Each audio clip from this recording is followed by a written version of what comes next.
Bismillahirrahmanirrahim. Assalamualaikum warahmatullahi wabarakatuh. Semoga kita selalu dalam lindungan Allah Subhanahu wa Ta'ala dan semoga Allah memberkahi setiap langkah kita. Assalamualaikum warahmatullahi wabarakatuh. Alhamdulillah, tidak henti-hentinya kita ucapkan kalimat mulia ini kepada Zat yang maha mulia, maha kuat, maha perkasa, maha bijaksana, yang selalu mengurus makhluknya dari atas langit sana. Zat yang paling pantas untuk dicintai, dihormati, ditunggu dan ditakuti, Allah Subhanahu wa Ta'ala. Karena memang kata kuncinya la ilaha illallah. Semua nabi-nabi diutus untuk mengumandangkan kalimat ini. Semua kitab turun dari langit untuk mengumandangkan kalimat ini.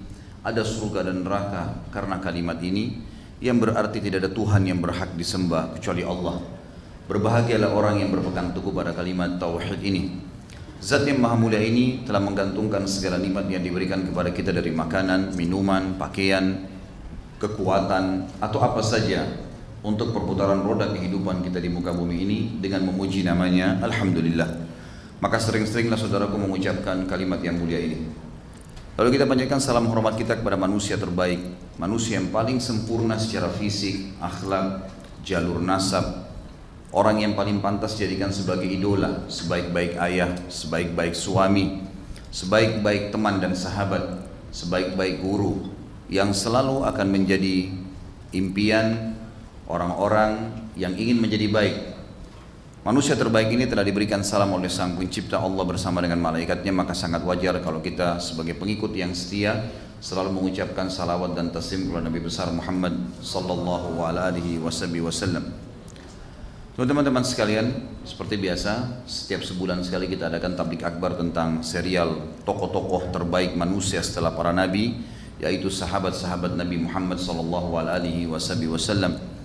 Dan dengan izin Allah dan karunia Allah, kita sudah berhasil membahas 14 sahabat sebelumnya. Dan pada sore ini semoga Allah berkahi kita masuk ke sahabat yang ke-15, seorang tokoh yang mulia bernama Anas bin Malik radhiyallahu anhu, yang di judulnya saya sudah minta teman-teman panitia menulis pembantu Nabi Muhammad sallallahu alaihi wasallam. Tentu sebelum kita masuk ke panjang lebar tentang Anas radhiyallahu anhu, tetap saya akan mengatakan selamat datang para penuntut ilmu dan selalu hadir di majelis ilmu saudaraku seiman. Berikan sebuah atau tanamkan sebuah simbol dalam hidup Anda semuanya. Tidak ada hari tanpa ilmu, dan ilmu di sini adalah ilmu syar'i. Karena ilmu satu-satunya jalan untuk menambah keimanan.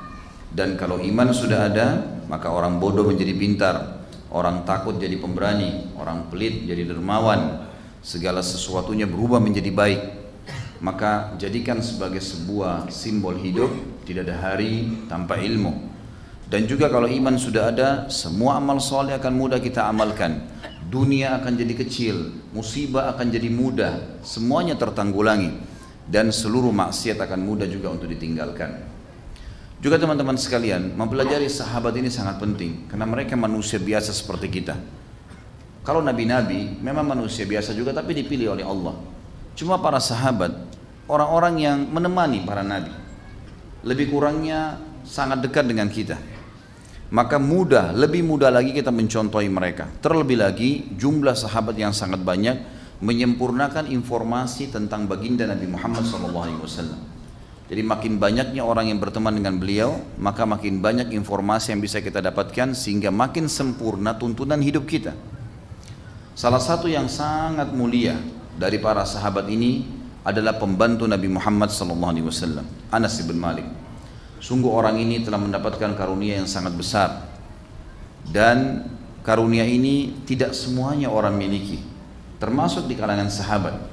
Karena menjadi pembantu Nabi Muhammad SAW artinya akan selalu bersama-sama dengan Nabi, mengurus pakaian Nabi, mengurus pesanan makanan Nabi, ngobrol, memasang pelana kurma untahnya dan kudahnya, menemani peperangan, menjadi orang yang sangat dekat dengan Nabi SAW. Banyak sahabat yang dekat, tapi pembantu ini berbeda. Namun seperti biasanya teman-teman sekalian, tradisi saya menggunakan atau membahas sahabat, saya akan mulai dengan ad-durus wal ibar dulu. Pelajaran dan ilmu yang kita bisa ambil dari tokoh kita ini. Yang pertama saudaraku, di dalam Islam dibolehkan bahkan dianjurkan seseorang memiliki pembantu. Tentu lebih ideal dan sesuai dengan sunnah adalah kalau laki-laki memiliki pembantu laki-laki dan perempuan memiliki pembantu perempuan. Nabi Muhammad SAW memiliki beberapa orang yang membantu beliau, tapi yang paling menonjol 3 orang, Anas bin Malik, Zaid bin Haritha, dan anaknya Zaid, Usama bin Zaid. Ini yang paling menonjol menemani Nabi SAW. Ini khusus untuk mengurus apapun yang berhubungan dengan pribadi Nabi. Sampai Nabi SAW kalau masuk rumah, mereka yang membukakan pintunya. Nabi SAW membuka sendalnya, mereka yang meletakkan. Nabi SAW ingin mengganti bajunya, maka mereka yang mengambilkan. Istri-istri Nabi tentu ada, tetapi mereka ini selalu mendampingi Nabi SAW, di mana saja, selalu membantu Nabi. Nabi SAW juga punya seseorang yang khusus mengurus unta dan kuda beliau, bernama Anjasyah. Kalau kita sekarang mungkin bahasanya supir. Orang ini tugasnya membersihkan, memandikan unta dan kuda Nabi SAW, memasang pelanahnya, mengganti sepatu kuda sepatu kuda. Kuda itu memiliki telapak kaki yang ada seperti sepatunya, itu sering diganti. Kemudian juga membersihkan kotoran, mengurusnya lah ya. Khusus itu. Dan kalau istri-istri Nabi Ummahatil Mu'minin ridwanullahi alaihinna itu mau keluar, maka Anjasyah yang mengantarnya. Anjasyah yang mengantarnya. Sebuah hadis masyhur bahwasanya Nabi SAW pernah diizini oleh beberapa istri Nabi, kurang lebih 3-4 orang dari istri Nabi keluar ingin pergi hajat, sama-sama pergi. Kemudian naik ke atas unta, yang unta ini memang dibuatin di pundaknya 2 buah keranjang besar ya, atau kotak besar yang memang untuk dinaikin oleh orang di kanan dan di kiri, bisa 2 orang. Naiklah 4 orang Ummahatil Mu'minin di satu unta ini. Kemudian Anjasyah membawa unta itu. Baru saja jalan, Anjasyah ini punya suara yang indah sekali. Jadi Anjasyah ini sering melanturkan syair-syair yang kalau dia mau lunakkan untanya, kalau dia mau panggil, dia lantunkan suaranya, maka unta itu datang.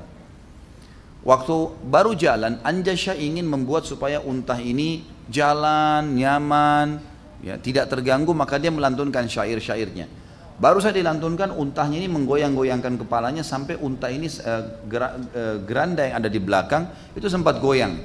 Maka sabda Nabi SAW yang masyhur, mahlan, ya Anjasyah alal khawarir, ya, hati-hati hai Anjasyah dengan botol-botol kacaku, maksudnya para istri Nabi. Jadi intinya adalah ada Anjasyah, ada seseorang di sini, ada pembantu pribadi Nabi SAW, ada yang urus untuk untahnya dan kudahnya. Nabi SAW juga menggunakan bodyguard kalau kita sekarang. Orang yang mendampingi beliau, membela beliau ada. Di antara yang masyhur adalah Abu Musa al-Asy'ari radhiyallahu anhu. Riwayat yang masyhur dalam riwayat Bukhari, kalau beliau pernah Nabi SAW merendam kakinya di air di sebuah kebun, lalu Abu Musa al-Asy'ari menjaga pintu kebun itu, tidak ada yang boleh masuk. Maka datanglah Abu Bakar lalu minta izin, mengatakan, wahai Abu Musa, izinkan saya pada Nabi SAW, saya ingin masuk. Kata Abu Musa, baik, tunggulah di sini, saya akan minta izin dulu. Kalau Rasulullah SAW izinkan kamu, silakan masuk. Padahal ini Abu Bakar, mertua Nabi. Semua sahabat tahu kedudukannya yang sangat mulia. Tapi tugas Abu Musa ada di sini. Tidak boleh sembarangan masuk kecuali sudah izin dengan Nabi SAW. Maka Abu Musa pun melapor kepada Nabi, ya Rasulullah, sesungguhnya Abu Bakar minta izin masuk. Kata Nabi SAW, izinkan dia masuk. Dan sampaikan berita gembira kalau dia termasuk penghuni surga. Masuklah. Abu Bakar duduk di sisi kanan Nabi SAW, yang waktu itu Nabi musim panas, lalu beliau merendam kakinya di air dingin. Ini juga termasuk sunnah ya. Termasuk sunnah. Di musim panas, kita bisa merendamkan kaki kita di air dingin sehingga tubuh kita menjadi dingin. Atau kalau di musim dingin dibalik, direndam dengan air panas gitu ya. Nabi SAW melakukan itu, dan ini termasuk sunnah yang banyak orang tidak kerjakan. Yang jelas teman-teman sekalian, duduklah Abu Bakar di sebelah Nabi SAW sisi kanan, dan waktu itu Nabi SAW menggulung baju beliau sampai ke lutut supaya tidak kena air, dan Abu Bakar pun mengikutinya. Tak lama kemudian datang Umar dan pamit juga mengatakan, ya Abu Musa, izinkan saya pada Nabi SAW, saya ingin masuk. Kata Abu Musa, baiklah, tunggu di sini. Kalau Nabi SAW izinkan kamu, saya akan izinkan. masuk ke dalam mengatakan, ya Rasulullah, Umar minta izin. Kata Nabi SAW, izinkan dia masuk dan sampaikan kalau dia termasuk penghuni surga dan beritakan kalau dia akan mati syahid. Masuklah Umar, duduk di sebelah kiri Nabi SAW, lakukan hal yang sama, rendam kaki di ember yang sama, di tempat di wadah yang sama, ya, kemudian menggulung bajunya sampai ke lutut. Lalu datang Uthman bin Affan dalam riwayat ini penutupan riwayatnya, mengatakan, hai Abu Musa, izinkanlah saya kepada Nabi SAW, saya ingin masuk bertemu. Kata Abu Musa sama, sabarlah di sini, kalau seandainya Rasulullah SAW izinkan, saya akan izinkan kamu masuk. Lapor, ya Rasulullah, Uthman minta izin.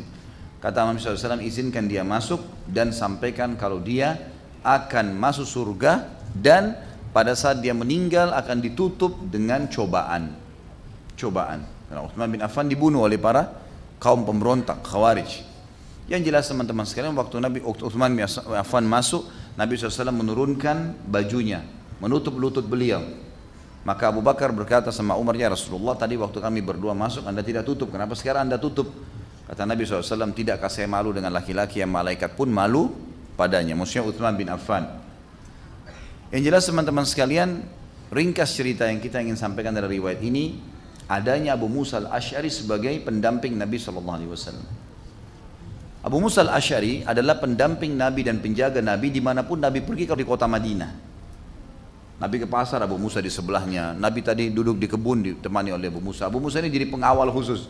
Tapi dalam kota, di luar kota, di kancah peperangan, Nabi SAW punya bodyguard lain lagi. Artinya ada orang-orang yang mendampingi Nabi SAW. Itu adalah Zubair bin Awam. Dan pernah kita jelaskan fadilahnya.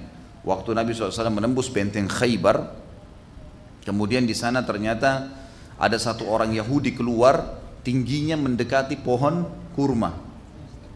Sangat tinggi, sampai Nabi SAW mengatakan, kira-kira menurut kalian berapa tingginya orang ini? Waktu dia berdiri dekat pohon kurma hampir sama tinggi gitu. Maka ada yang mengatakan kira-kira 6 lutut, ukurannya 6 lutut ini 6 kali setengah meter. Ya. Itu sudah luar biasa gitu kan. Ini kurang lebih hampir 3 meter tingginya orang ini. Maka kata Nabi SAW, dia nantang duel orang itu. Siapa yang akan melawan orang ini? Maka Zubair mengatakan, saya Rasulullah. Zubair pun keluar. Zubair waktu berdiri dekatnya orang itu hanya mendekati perutnya, mendekati dadahnya. Saking besarnya orang itu. Duel akhirnya, dan dengan luar biasa hikmah Allah dengan keterampilan perang, Zubair berhasil mengalahkannya. Bahkan menebas leher Yahudi yang besar tadi. Begitu jatuh, akhirnya Yahudi ini jadi drop semuanya, karena ini orang terkuatnya di mereka. Maka kalah pada saat itu, dan Nabi SAW mengatakan sesungguhnya semua Nabi punya bodyguard, punya pengawal khusus, dan pengawal khususku di kancah peperangan Zubair bin Awam. Jadi ada pendamping gitu kan. Nabi SAW juga menggunakan hajib. Hajib ini sesekali dipakai jasanya gitu ya. Sesekali dipakai jasanya, tapi sama memenuhi kebutuhan Nabi SAW. Seperti Al-Mughirah bin Syu'bah. Al-Mughirah bin Syu'bah ini punya kisah unik sedikit. Orang ini sangat kasar. Orangnya sangat kasar. Dia Syu'bah ini ayahnya kepala suku Thaqif di Taif. Orang-orang Badui di gunung, kalau bicara suaranya kasar. Ringkas cerita, ayahnya Syu'bah waktu meninggal dunia, maka saudaranya Syu'bah ini bernama Urwah. Urwah ini nanti masuk Islam. Waktu Urwah jadi raja, rupanya Al-Mughirah, keponakannya dia, yang waktu itu pergi bersama dengan beberapa orang, kurang lebih 13 orang dari suku Malik. Suku Malik ini ada di sebelah Taif ya. Mereka pergi ke Mesir, bertemu dengan Muqaykis, raja Mesir pada saat itu. Ketemulah. Kemudian karena Mughirah bin Syu'bah ini kasar sekali, kalau ngomong kasar, dan Muqaykis ini merasa terganggu dengan cara ngomongnya. Waktu pulang, 13 orang dari suku Malik dan 1 orang Mughirah dari suku Thaqif ini, semua dikasih hadiah oleh Muqaykis kecuali Al-Mughirah. Al-Mughirah nggak dikasih sama Muqaykis hadiah nih. Dia heran, kenapa nggak dikasih? Dia tanya teman-temannya yang 13 orang, kenapa kalian semua dikasih, yang nggak dikasih nih? Kata mereka, mungkin kamu terlalu kasar gitu. Maka dia rupanya tidak terima itu. Al-Mughirah tidak terima. Waktu lagi istirahat di tengah jalan, Al-Mughirah membunuh 13 orang itu. Semuanya dibunuh, diambil hadiahnya. Al-Mughirah ambil. Begitu perilakunya lah, orang Badui gitu kan. Waktu dia mau pulang, dia tahu suku Malik ini di sebelah sukunya, sebelah Taif. Ini ribut nanti nih. Maka dia ambil inisiatif ke Madinah, ikrarkan masuk Islam. Kata Nabi SAW, wahai Mughirah, kalau Islammu kami terima, tapi perampokanmu nggak bisa, kembaliin tuh. Baiklah, akhirnya dikembalikan masalah itu. Teman-teman sekarang untuk terjadi sulh Hudaybiyah, kesepakatan Hudaybiyah pada tahun 6 Hijriah, tepatnya bulan Zulqa'dah, Nabi SAW keluar dengan 1399 sahabat dari Madinah mau umrah. Waktu itu masih memanas situasi karena baru selesai perang Ahzab dan Quraisy masih sangat benci dengan kaum muslimin, banyak suku-suku Arab yang masih benci. Terlebih lagi Nabi SAW berusaha menyerang beberapa suku-suku yang ikut di perang Ahzab. Nabi SAW iklanin mau umrah, 1399 keluar bersama Nabi SAW, 1400 sama beliau. Ringkas cerita, pada saat Quraisy dengar, Quraisy tahan. Tidak boleh Nabi SAW masuk ke wilayah haram. Kalau masuk wilayah haram ini berarti nanti tidak boleh diganggu karena sudah pakai baju ihram. Tentu ada panjang lebar teman-teman, kalau ikuti sirah ada panjang lebar, saya sebutkan riwayatnya. Saya ringkas-ringkaskan saja. Sampai Nabi SAW menyuruh seorang sahabat itu, tahu Quraisy keluar dengan pasukan yang besar, 3.000 orang lebih dipimpin oleh Khalid bin Walid yang belum masuk Islam pada saat itu.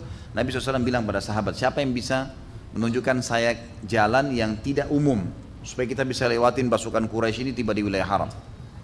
Kata seorang sahabat, saya Rasulullah. Kebetulan orang Mekah muhajir. Lalu ditunjuklah Nabi SAW pergi melewatin padang pasir jauh sampai betul-betul memang melewati pasukan Quraisy. Pas tiba di bendera perbatasan haram, kudanya Nabi SAW, untanya Nabi duduk tiba-tiba. Nabi coba dorong, nggak mau. Sahabat dorong, nggak mau. Ini di depannya sudah ada bendera pembatas haram. Kalau masuk di situ orang Quraisy nggak bakal bisa ganggu. Ternyata duduk untanya. Seorang sahabat mengatakan, ya Rasulullah, kayaknya unta ini kena gangguan syaitan. Kok nggak mau masuk gitu? Kata Nabi SAW, tidak. Yang telah menahan unta ini adalah yang menahan gajah-gajahnya Abraha, Allah Subhanahu Wa Taala. Jadi gajahnya Abraha itu kan dulu kalau di depan Ka'bah duduk, tidak mau berdiri. Kalau diarahkan ke Yaman, ke negerinya Abraha, mau berdiri. Kalau ke Ka'bah nggak mau, tertahan gitu kan, supaya mereka tidak hancurin Ka'bah. Ringkas cerita teman-teman sekalian, orang-orang Quraisy pun dengar mereka kembali dengan pasukan 3.000, melihat Nabi SAW berkemah dengan para sahabat di situ. Mereka utuslah satu orang bernama Urwah, ya, Ats-Tsaqafi. Urwah ini pamannya Al-Mughirah. Waktu itu sahabat semua pakai baju ihram, Mughirah juga ikut, gitu kan. Maka Nabi SAW waktu lihat Urwah datang dari pasukan Quraisy mau negosiasi, dan Urwah ini ahli perang, ahli negosiasi, dan dia memang ingin memancing emosinya Nabi SAW dan sahabat. Kalau mereka emosi berarti datang mau perang, kalau mereka tidak emosi berarti datang umrah, karena ini pakaian ihram tapi bawa pedang. Ditaruh pedang di kuda-kuda dan unta mereka. Waktu Nabi SAW lihat Urwah datang pakai pedang, perisai, takutnya nanti Urwah ini buat macam-macam sementara Nabi berihram, maka Nabi SAW menyuruh Al-Mughirah bin Syu'bah, karena dia sahabat Nabi yang keras orangnya, suruh pakai lengkap baju perang, cuma matanya yang kelihatan, berdiri di belakang Nabi SAW pegang pedang. Pada saat itu teman-teman sekalian, datanglah Urwah, lalu Urwah sengaja ingin memancing emosi Nabi SAW. Zaman dulu orang kalau mancing emosi itu pegang jenggotnya ditarik. Memang begitu. Kalau sekarang juga ya. Yang jelas seperti itulah tradisi dulu. Jangan antum buat ini ya. Jadi dipegang jenggot Nabi SAW, dia mau tarik. Nah ini yang mau tarik ini Urwah, pamannya Al-Mughirah. Mughirah sekarang jadi bodyguardnya Nabi di belakang. Tapi pakai baju besi semua, cuma matanya yang kelihatan. Urwah nggak kenal nih. Begitu dia mau pegang jenggotnya Nabi, langsung oleh Al-Mughirah, pedang itu kan yang tajamnya berdiriin, sekarang dibalikin sama dia, terus dipukul tangan pamannya sendiri sampai memar. Kata Urwah, hai Muhammad, siapa orang yang kasar nih? Dia nggak tahu kalau ini ponakannya sendiri. Kata Nabi SAW, kau tidak kenal dia? Kata Urwah, tidak tentunya. Ini ponakanmu Al-Mughirah. Tiba-tiba Urwah berdiri mengatakan, kamu orangnya, berarti kau ponakan saya. Baru kemarin saya bersihkan kotoran kamu, gitu. Ini ponakan, dimandikan waktu kecil segala. Dan baru saja saya selamatkan kau dari masalah besarmu. Masalah besarnya apa? Ternyata tadi waktu dia bunuh 13 orang dari suku Malik dan dia bawa lari hadiahnya mereka, itu kan masuk Islam. Lalu Nabi suruh dikembaliin sama dia hadiah itu ke suku Malik. Tapi suku Malik ini sudah terlanjur ngamuk, mau menyerang Taif. Suku Taif juga, suku Thaqif juga siap berperang, hampir berperang nih. Yang jadi kepala suku Urwah. Lalu Urwah berkata, ada orang datang pada Urwah mengatakan, hai Urwah, kamu lebih berakal daripada kau buat dua suku ini berperang. Lebih baik bayar saja diahnya 13 orang itu, bayarin dendahnya. Waktu itu orang kalau bunuh orang lain bayar 10 ekor unta. Kalau ada orang dibunuh, bayar denda 10 ekor unta, maka tidak dibunuh dia. Bayarlah sama Urwah untuk ponakannya Al-Mughirah. Maka Urwah bilang, baru saja saya selesaikan masalah besarmu kemarin, saya yang tebus tuh. Ya, dendahnya, diahnya 13 orang suku Malik yang kamu bunuh. Sekarang tanganku kau akan potong gitu. Kata Mughirah, walaupun kau sudah bayarin saya, ini Rasulullah, nggak bisa. Kalau kau dekat saya penggal gitu. Tapi saksi bahasan teman-teman dari kisah yang panjang tadi ini, Al-Mughirah digunakan tenaganya oleh Nabi SAW. Ya, yang kita tidak beratkan teman-teman sekalian, kalau dalam Islam memang kita diajarkan untuk tidak mendominasi pekerjaan sendiri. Kita dianjurkan teman-teman berbagi dengan teman-teman yang lain, terutama kalau punya potensi. Misal orang di kantor punya sekretaris, punya bendahara yang urus keuangan, dibagi pekerjaan itu. Ada orang yang bagian di lapangan, humasnya, ada ini, ada itu bagus. Dan ulama mengatakan kalau orang menggunakan hajib tadi atau seperti tadi lah pembantu dan seterusnya, atau mungkin dalam perusahaan pegawai, ya, orang-orang yang membantunya, kalau dia niatkan karena Nabi SAW melakukannya, maka itu satu hal yang positif, bisa berpahala. Kita lihat orang yang menggunakan banyak orang, Allah Subhanahu Wa Taala juga mudahkan rezekinya membayar gaji-gaji mereka, akhirnya jadi mudah semuanya. Tapi kalau kita lihat orang yang mau mendominasi sendiri semuanya mau dikerja, ini akan kerepotan. Bagi waktunya susah, yang ngatur waktu, dan masih banyak potensi yang akhirnya terbengkalai. Baiklah, teman-teman sekalian, kita akan masuk dulu di poin itu, poin pertama ya, bolehnya menggunakan jasa untuk membantu ya apapun pekerjaan kita selama tidak ada pelanggaran agama. Misal kalau kita butuh sekretaris untuk laki-laki, ya laki-laki juga gitu kan. Mungkin ummahat kita atau akhwat kita juga menggunakan dari akhwat. Yang jelas menggunakan tenaga orang adalah bagian daripada perintah agama kita, dan itu dibolehkan. Kalau diniatkan karena Nabi SAW melakukan, maka berarti pahala. Ingat, semua ummahatil mukminin ada pembantunya. Semua di rumah ada pembantu. Jadi jangan kita anggap di sini, nanti akan kita masuk ke poin kedua ya, bagaimana bermuamalah dengan pembantu. Poin pertama dulu difahami, boleh ada pembantu. Boleh memiliki supir, boleh memiliki tukang kebun, boleh memiliki apalah sekretaris tadi, ya orang yang membela dia kalau lagi ada masalah, dia mau safar minta ditemanin dan seterusnya, dibolehkan dalam agama. Karena Nabi SAW melakukan itu. Dan malah terbalik, tidak sesuai dengan syariat kalau seseorang mau mendominasi sendiri. Ada orang subhanallah semua dikerja sendiri sama dia. Bukan tidak boleh, walaupun kita punya, tapi akan banyak waktu yang tersita. Kenapa kita nggak berbagi duit kasih gajinya tukang kebun misalnya? Kecuali sesekali, ya, sesekali mungkin kita ingin melakukan hobi mungkin, gitu kan? Bagilah sesuatu, dan kalau kita berbagi dengan secara yang seperti ini teman-teman, pastikan rezeki kita akan terbuka. Allah akan mudahkan kita. Lihat orang makin banyak memperkerjakan orang jadi pegawai, makin terbuka usahanya. Karena memang dia membantu, dan itu memang seperti itulah sistem yang sedang Allah ciptakan. Jadi ada image di sini yang kita ingin perbaiki ya. Poin kedua teman-teman sekalian, yang kita perlu perhatikan adalah wajib berbuat baik dengan pembantu itu. Ini berhubungan dengan masalah pembantu semua ini ya, dengan pembantu, pegawai, kemudian juga ada hamba sahaya. Kita akan beda-bedain nanti. Kita akan mulai teman-teman sekalian dengan pembantu. Dianjurkan laki-laki punya pembantu laki-laki, perempuan perempuan, tapi boleh kalau dalam satu rumah tangga memiliki pembantu perempuan ya. Kalau pembantu laki-laki dianjurkan untuk tidak berinteraksi dengan tuan perempuannya ya. Kecuali sahaya, ada hukum sendiri nantinya akan dibahas itu. Yang jelas teman-teman sekalian, kalau memang di rumah itu ada pembantu, seorang bibi, mbak yang membantu misalnya, maka itu dibolehkan dalam agama. Tetapi tidak boleh kalau ada ikhtilat, dalam arti kata khalwat ya, berdua saja. Misal seorang laki-laki kemudian dibantu oleh seorang perempuan saja, ini nggak boleh.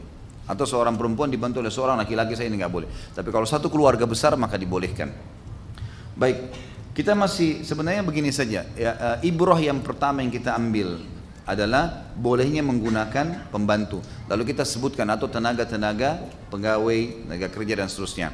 Kita akan masuk di sub bahasan ini, di ibrah ini, adalah husnul muamalah ma'al khadim. Harusnya kita berbuat baik dengan para pembantu-pembantu kita. Beranjak daripada hadis Nabi SAW, di dalam hadis Bukhari Muslim yang berbunyi, Anil Ma'mur ibn Suwaid qala ra'aitu Abu Dzar radhiyallahu anhu wa alaihi hullatun wa ala gulamihi mithlaha. Aku telah melihat Abu Dzar, sahabat Nabi yang mulia, dia memakai hulla. Hulla itu pakaian yang mewah, pakaian yang bagus, dan pembantunya laki-laki mendampingi dia memakai baju yang sama, warna yang sama, jenis yang sama. Fasa'altu an dzalika, lalu saya tanya kepada Abu Dzar tentang masalah itu. Fadzakara annahu kana sabba rajulan ala ahdi Rasulillah SAW fa'ayyara bi ummi, bahwasanya dia pernah satu waktu mencaci maki seseorang yang sedang bekerja dengan dia, gitu kan? Sampai membuat orang itu kayak malu, terhina, karena ini pembantu, udah kamu pakai baju yang begini saja, jangan baju sama dengan saya misalnya, gitu kan? Maka Nabi SAW waktu menemui Abu Dzar waktu di Mekah mengatakan, innaka mru'un fika jahiliyah, hum ikhwanukum wa khawalukum, ja'alallahu tahta aydikum, faman kana akhuhu tahta yadihi falyut'imhu mimma ya'kul wal yulbishu mimma yalbas wala tukallifuhum ma yaglibuhum fa in kallaftumuhum fa'inuhum. Hadis Bukhari Muslim ya. Artinya Nabi SAW mengatakan, wahai Abi Dzar, sesungguhnya pada dirimu ada sifat jahiliyah. Ada sifat jahiliyah. Apa sifat jahiliyahnya? Karena dia menganggap remeh pembantu yang sedang membantunya. Jalan harus di belakang, gitu kan? Pakaiannya nggak boleh sama, gitu kan? Atau misalnya apalah, ya, misal angkat barang disuruh angkat semuanya sendirian. Ini semua yang ada terjadi kalau orang menggunakan pembantu biasanya, ya. Dengarkan kata Nabi SAW, wahai Abi Dzar, kamu memiliki sifat jahiliyah. Ketahuilah, kata Nabi SAW, mereka-mereka itu, para pembantu kalian, adalah juga saudara-saudara kalian. Dan juga orang-orang yang membantu kalian, sekaligus memang mereka membantu, tapi mereka saudara kalian. Allah menjadikan mereka di bawah naungan kalian, maka barang siapa yang saudaranya di bawah naungannya, maka dia seharusnya memberikan makan apa yang dia makan, memberikan pakaian apa yang dia pakai, dan tidak membebankan mereka apa yang menyusahkan mereka. Serta kalau dibebankan sesuatu dan kelihatannya berat, maka dia membantunya. Jadi nggak boleh semuanya kresek dia yang bawa misalnya. Seperti itulah, ya. Kita membantunya. Ini sabda Nabi SAW. Kemudian juga dikatakan dalam riwayat yang lain, riwayat Bukhari, wa an Abi Hurairah radhiyallahu anhu an Nabi SAW qala, idza ata ahadukum khadimuhu bi ta'ami fa in lam yujallisuhu ma'ah falyunawilhu luqmatan aw luqmataini aw aklah aw aklataini aw aklatun aw tumaf uklatun aw uklataini fa innahu waliyyu ilajah. Dikatakan dalam hadis ini, Abu Hurairah mengatakan Rasulullah SAW bersabda, Nabi SAW bersabda, kalau seseorang di antara kalian sedang dibawakan makanan oleh pembantunya, maka kalau dia tidak suruh duduk bersama makan dengannya, maka dia semestinya menghadiahkan padanya satu genggam atau dua genggam, atau satu suapan atau dua suapan. Karena sesungguhnya dia telah membuatnya, atau dia telah merapikannya, atau dia telah menghidangkannya, atau dia telah mencium aromanya. Hadis ini memberikan pelajaran kepada kita tentang pentingnya bermuamalah dengan pembantu. Kasih mereka makanan. Berapa banyak teman-teman orang di antara kita, subhanallah, contoh misal di rumahnya, dia suruh pembantunya beli makanan di dekat rumahnya. Mungkin ada penjual nasi goreng lewat malam misalnya, beliin saya, beli suami istri. Pembantunya yang di situ nunggu, bayarin, nggak dibeliin. Kenapa nggak dibeliin? Contoh kecil, sederhana ya. Atau mampir di sebuah supermarket atau minimarket beli minuman, ada pembantunya di mobil, nggak dikasih sama dia. Dia cuma suami istri minum atau sama anaknya, di belakang mbaknya nunggu, nggak dikasih. Ini nggak boleh, sama sekali nggak boleh. Bahkan perintah Nabi, kalau dia yang membawa, kalau dia bukan suruh duduk makan sama-sama, maka dia harus memberikannya satu genggam atau dua, atau satu suapan atau dua suapan. Sunnahnya begitu, kita harus kasih.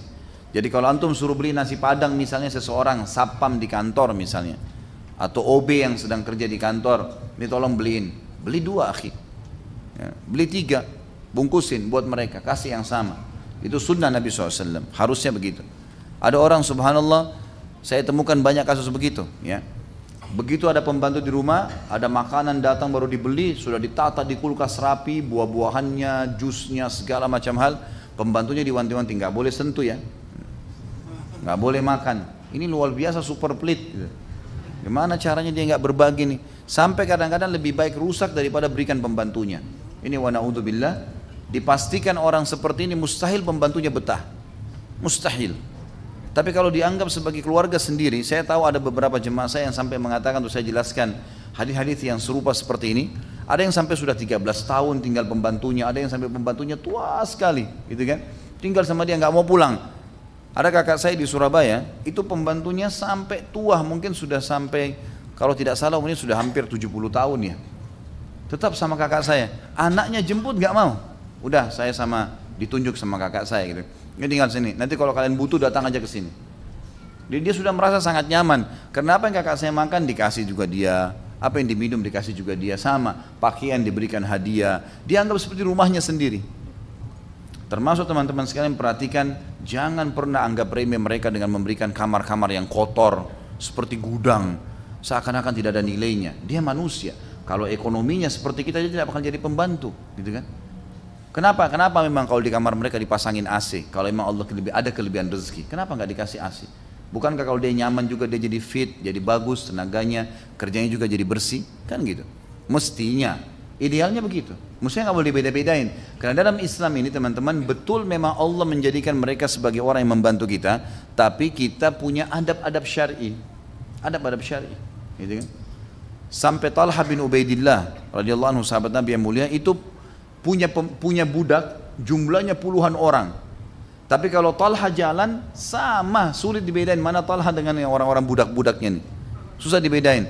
Karena rame-rame semuanya dibeliin baju seragam sama dia. Tentu tidak harus satu warna, tapi mungkin baju yang sama. Jadi jangan juga maksudnya ada orang yang kelihatan sekali gitu loh. Kalau ini tuan, ini pembantu, kelihatan sekali. Karena dari pakaian, dari sendal jepitnya, dari penampilannya semua kelihatan beda sekali. Kenapa ini harus begitu? Ya. Harusnya jangan ya. Jadi teman-teman yang suka ngeluh karena pembantunya selim pergi keluarnya, pelajari dari sini, gitu kan. Karena mereka sangat pelit, makanan sulit, pakaian juga sulit, gitu kan. Sampai kadang-kadang pakai pakaian di rumah itu sudah pakaian yang sangat kumuh gitu. Saya berapa kali ingatkan istri saya, hati-hati. Apapun yang kamu pakai, ada sesuatu kasih, berbagi, gitu kan. Dahulukan mereka. Maka berikan makan, bagi. Begitu ada datang buah, bagi. Berikan dulu mereka, baru taruh buat saya, baru taruh buat kita. Jadi beli anggur, beli apel, bagi dulu. Kasih dulu mereka, sudah dibagi buat mereka, baru bawa ke kita. Supaya hilang rasa sombong, rasa merasa lebih. Karena memang sudah bersyukur Allah jadikan mereka mau membantu kita, gitu kan. Sudah syukur. Hati-hati teman-teman, jangan bilang, oh karena saya kasih gaji. Dari mana gaji? Allah yang mudahin buat kita kerja dan dapat uang. Jangan sampai sombong ya. Ini penting untuk dipelajari. Hadis ini memberikan pelajaran kepada kita yang sangat luar biasa ya. Baik, itu masalah pembantu. Artinya dalam Islam boleh pakai pembantu, gitu kan. Allah berikan antum rezeki, pakai tenaga, nggak masalah, gitu kan. Yang rawat ini, yang rawat itu tuh pakai tenaga-tenaga mereka, dan insya Allah Allah akan berikan rezekinya. Ini kalau pembantu. Sekarang kita pindah kalau pekerja, pegawai, perusahaan kah, kita buka usaha, pakai tenaga pegawai teman-teman sekalian. Tentu cari saudara-saudara muslim yang baik. Kemudian kita kerjasama dengan mereka, itu pun kita berbaur dengan mereka. Jangan sampai kesannya karena atasan nggak pernah senyum, nggak pernah salam, gitu kan. Saya kalau masuk ke restoran saya, maka saya bercanda sama teman-teman pegawai. Ngumpul, duduk, ngobrol-ngobrol, bercanda. Saya tanyain sudah berapa juz kamu hafal, datang. Kenapa tadi telat, kenapa begini, kok bajunya seperti ini, sambil bercanda. Kadang-kadang mereka tertawa, gitu kan. Tidak ada sesuatu, tidak ada jarak. Kenapa harus merasa bahwasanya kita lebih dari orang lain? Gitu kan. Kita boleh teman-teman. Dan dalam Islam dianjurkan dalam hadis riwayat Muslim, kalau kita memiliki pegawai asal bukan pelanggaran fatal, seperti misal masalah mencuri, misal masalah menipu, misal masalah tidak sholat ya, ini lain ini, atau dia melakukan dosa-dosa besar. Tapi kalau kesalahan mungkin jatuhin gelas, mungkin lupa melakukan satu perbuatan, maka kita harus tahu teman-teman sekalian, kalau dalam Islam kita dianjurkan selalu memaafkan. Seorang sahabat punya kebun kurma, luas kebun kurmanya, pegawainya banyak, sampai ratusan orang. Nah kadang-kadang kalau dia kasih instruksi, kalau sekarang mungkin masih ada, mungkin dipasang speaker, kalau di kebun-kebun tuh pasang speaker yang jarak jauh, bisa instruksi maka terdengar gitu kan. Kalau sekarang, dulu kan tidak bisa, maka ini sahabat ini kecapean, karena datang ke sini, dia sudah instruksikan, dia ke ujung pegawai yang kesekian, dia kembali, ternyata ini belum selesai kerjaannya. Maka dia bingung, gimana nih, harus saya pecat, karena terlambat bekerja, atau saya maafin saja, datang kepada Nabi SAW, ya Rasulullah, pegawai saya begini ya Rasulullah, apa yang saya harus lakukan? Apakah atau sampai batas mana saya harus memaafkan pegawai saya? Kesalahannya bukan fatal ya, sekali lagi bukan mencuri, bukan menipu, bukan apa ini kesalahan cuma telat sedikit melakukan perbuatan atau memang belum selesai, diberikan kesempatan. Kata Nabi SAW, maafkan pegawaimu walaupun sampai 70 kali. 70 kali maafkan. Lalu teman-teman pegawai jangan bilang, Ustadz Khalid bilang ini kesempatan, kita bisa dimaafin 70 kali. Atasan antum harus tahu hadis itu Pak, gitu kan. Ini salah, jangan juga begitu ya. Karena harus kita juga menghormati dia yang sudah memberikan kita pekerjaan. Ini kenapa kita fokus kepada atasan ke bawahannya? Karena umumnya memang atasannya biasa yang sombong gitu kan. Tapi jangan juga teman-teman kita bekerja lalu kita balik unsur ini. Karena para sahabat menghormati Nabi SAW. Anas bin Malik walaupun pembantu dan dianggap saudara oleh Nabi SAW, tapi mereka menghormati Nabi SAW. Nabi SAW pernah menyuruh Anas bin Malik. Anas bin Malik ini jadi pembantu Nabi dari umur 9 tahun sampai umur 19 tahun, 10 tahun. Dan mulianya adalah waktu datang ke Madinah, ibunya dia bernama Ummu Hani. Ibu Anas namanya ibunya namanya Ummu Sulaim. Ummu Sulaim radhiyallahu anha. Ummu Sulaim ini suaminya tentu meninggal dalam keadaan kafir ya. Ayahnya Anas ini, Malik ini meninggal dalam keadaan kafir, jadi kita tidak bahas. Tapi Ummu Sulaim ini sahabat yang mulia. Jadi pada saat suaminya pun tidak mau masuk Islam, kemudian sempat terbunuh, dia keluar dari Madinah, kemudian diserang oleh beberapa perampok, akhirnya mati terbunuh dalam keadaan kafir, belum masuk Islam. Ummu Sulaim hidup sendiri, membesarkan anaknya. Waktu Nabi SAW masuk ke Madinah, maka Ummu Sulaim sangat bahagia, karena Nabi SAW datang ke Madinah dari Mekah. Sudah beriman mereka sebelumnya di tangan Mus'ab bin Umair radhiyallahu anhum ajma'in. Maka Ummu Sulaim membawa Anas dan mengatakan, ya Rasulullah, ini anak saya sangat sayang dengan dia. Maka saya menghibahkan dia untuk membantu anda. Udah, Anas ini tinggal di sini, urus semua kebutuhan anda. Dari 9 tahun dipekerjakan kepada Nabi SAW. Maka Nabi SAW menerimalah. Dan Anas pun merasa tentram dengan Nabi SAW. Apa kata Anas menceritakan? Dalam hadis Bukhari, saya menjadi pembantu 10 tahun di rumah Nabi Muhammad SAW. Belum pernah satu kali pun saya temukan Nabi SAW berkata kasar atau membentak-bentak baik istri-istrinya ataupun pembantu-pembantunya. Satu kali pun tidak pernah. Padahal pembantu itu selalu bersama kan. Tapi nggak pernah sama sekali. Jadi kita lihat bagaimana pengakuan Anas bin Malik. Dan dia mengatakan, satu hari pernah saya keluar, disuruh oleh Nabi SAW untuk hajat. Kemudian di pinggir, waktu saya keluar dari rumah Nabi SAW, saya lewati halaman masjid, ada anak-anak yang sebaya dengan saya lagi main-main. Biasa anak kecil main-main, saya pun lupa hajatnya Nabi. Saya ikut main-main dengan teman-teman sebaya saya itu. Tiba-tiba di belakang saya dengarkan suara yang saya itu tahu itu adalah suara Nabi SAW. Mengatakan, wahai Unais. Jadi orang Arab teman-teman sekalian kalau dia mau panggil panggilan sayang, kayak Anas diperkecil, Unais. Itu panggilan sayang. Seperti bahasa kita itu, hai Anas yang sayang gitu ya. Seperti Nabi SAW memanggil juga Aisyah radhiyallahu anha karena putih kulitnya dan pipinya kemerah-merahan, maka wanita yang memilih atau warna merah untuk wanita bahasa Arabnya hamra, ya, hamra. Tapi Nabi SAW bilang Humaira, diperkecil lagi. Itu nama panggilan sayang namanya. Waktu Anas bin Malik pembantu Nabi ini disuruh beli sesuatu dan dia tidak melakukannya karena bermain-main sama temannya, apa kata Nabi SAW? Wahai Unais, panggilan sayang. Padahal pembantunya lagi nggak pekerjaan nih. Wahai Unais, tidakkah kau selesaikan hajatku dulu, baru kamu bermain? Cuma begitu saja. Maka Anas mengatakan, ya Rasulullah, baiklah. Lalu kemudian dia pergi menyelesaikan urusan Nabi SAW. Jadi Nabi SAW sangat santun dan sangat baik teman-teman sekalian.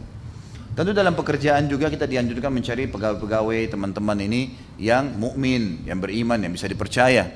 Umar bin Khattab menekankan sekali Harusnya semua orang yang menjadi pegawai dan yang mendampingi kita adalah orang-orang mukmin. Makanya beliau pada saat menjadi khalifah yang paling pertama, semua gubernur di wilayah Islam harus sahabat yang mukmin, yang paling hebat ilmunya dan imannya.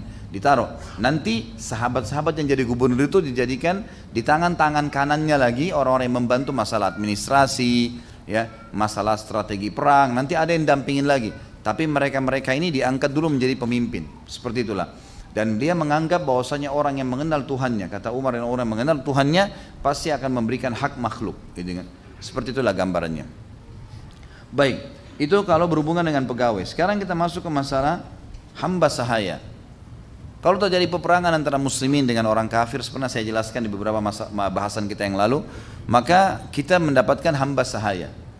Kalau terjadi perang, jihad, kemudian kita menang, semua yang di pasukan kafir menjadi hamba sahaya kita. Hamba sahaya bisa diperjualbelikan, gitu kan? Sudah pernah saya jelaskan panjang lebar hukumnya pada saat menjelaskan hukum-hukum yang sebelumnya, ya, beberapa sahabat yang sebelumnya. Tapi ada yang ingin saya tambahkan. Misal, kalau seseorang menjadi hamba sahaya, misal pun ya, kita bukan bicara tuannya sudah pernah kita bahas, kita boleh punya hamba sahaya, mereka bisa menjadi pembersihan dosa namanya kafarah, ya. Mereka bisa menjadi penyebab kita dapat pahala dengan fakku raqabah, bebasin saja, gitu. Kalau orang menjadi budak, teman-teman sekalian, jangan dianggap itu buruk. Belum tentu buruk, apalagi kalau dia masuk Islam. Karena ada hadis yang menyebutkan fadilah orang jadi budak malah. Kalau jadi budak, bukan kita disuruh jadi budak, enggak. Tapi kalau ada orang yang kita tangkap di medan perang tertawan lalu dia masuk Islam dari budak kita, maka kalau dia muslim, dia bisa mendapatkan pahala yang sangat besar. Coba kita renungi misalnya hadisnya. Riwayat Imam Bukhari Muslim. Kata Nabi SAW, Innal abda idha nasaha li sayyidihi wa ahsana ibadatallah falahu ajruhu marratain. Kalau seandainya seorang hamba sahaya itu benar-benar dia tulus melayani tuannya, majikannya, karena dia milik majikannya, bisa diperjualbelikan, gitu kan? Kalau dia tulus melayani majikannya, menasihatinya dengan benar, dan dia menjaga ibadahnya yang baik sama Allah, maka khusus hamba seperti ini, budak ini punya double pahala ibadah. Double pahala ibadah. Jadi kalau orang bebas kayak kita pun, teman-teman, bisa dikalahkan pahalanya dengan budak.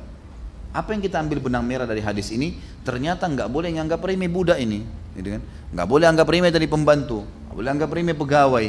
Walaupun ada unsur timbal balik juga, tentu mereka juga harus menghormati, gitu kan? Ada hadis yang lain juga. Abu Hurairah meriwayatkan dalam hadis Bukhari Muslim, lil abdil mamlukil muslih ajran, walladhi nafsi Abi Hurairah biyadi, laulal jihadu fi sabilillah, wal hajj wa birra ummi la ahbabtu an amuta wa ana mamluk. Kata Abu Hurairah anhu, sesungguhnya budak, seorang budak yang masih di bawah naungan tuannya, belum bebas, masih budak, tapi dia muslih, selalu memperbaiki, selalu baiki hubungan ibadahnya sama Allah, dia baik sama tuannya, maka dia memiliki double pahala orang yang normal. Dan demi jiwa Abu Hurairah yang dalam genggamannya, maksudnya demi Allah ya, kalau bukan karena jihad di jalan Allah, haji dan bakti dengan ibuku, aku berharap mati sementara aku menjadi seorang hamba sahaya. Karena besarnya pahala yang didapatkan. Jadi yang bisa menyaingi hanya jihad, haji, dan juga bakti dengan kedua orang tua. Ini menurut pendapat sahabat tadi. Sekali lagi, benang merahnya adalah kita dilarang untuk menghardik mereka, menganggap remeh mereka. Karena teman-teman sekalian, mungkin sekarang kondisi kita lagi aman, tidak ada peperangan misal. Tapi bukan mustahil satu waktu terjadi jihad, antum akan hadapin tuh.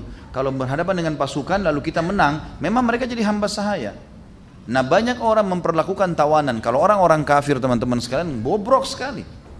Dipukulin, disiksa, gitu kan? Dalam Islam tidak seperti itu. Nggak boleh sama sekali, nggak boleh mukul. Sampai kata Nabi SAW, siapa yang memukul hamba sahayanya dengan tuduhan-tuduhan dusta, maka dia akan dihukum oleh Allah pada hari kiamat. Di dunia mungkin tidak ada orang bisa hukum, karena ini budaknya, hamba sahayanya. Tapi di akhirat Allah tetap akan hukum. Jadi kita harus faham tentang masalah seperti ini.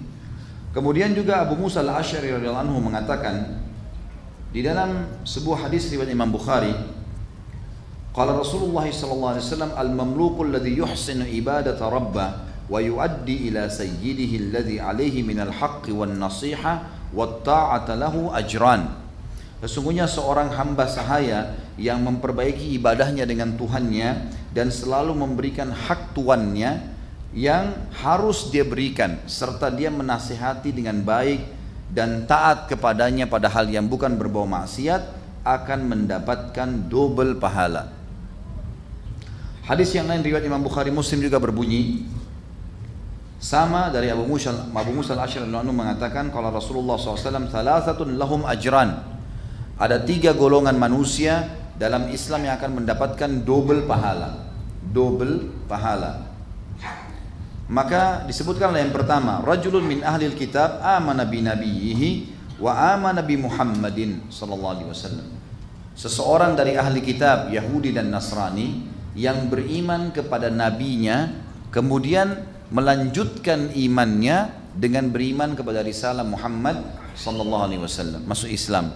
Maka ini double pahalanya. Makanya antum kalau punya teman-teman ahli kitab itu yang dibahasakan. Kalau kalian masuk Islam, kalian dapat double pahala nih.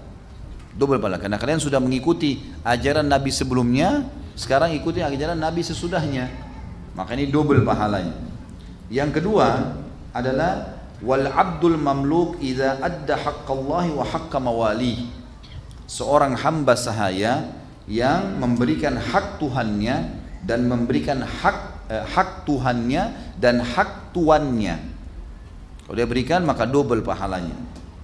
Yang ketiga, warajulun kana lahu amatun fa'addabaha fa ahsana ta'dibaha wa 'allamaha fa ahsana ta'limaha thumma a'taqaha fatazawwajaha falahu ajran.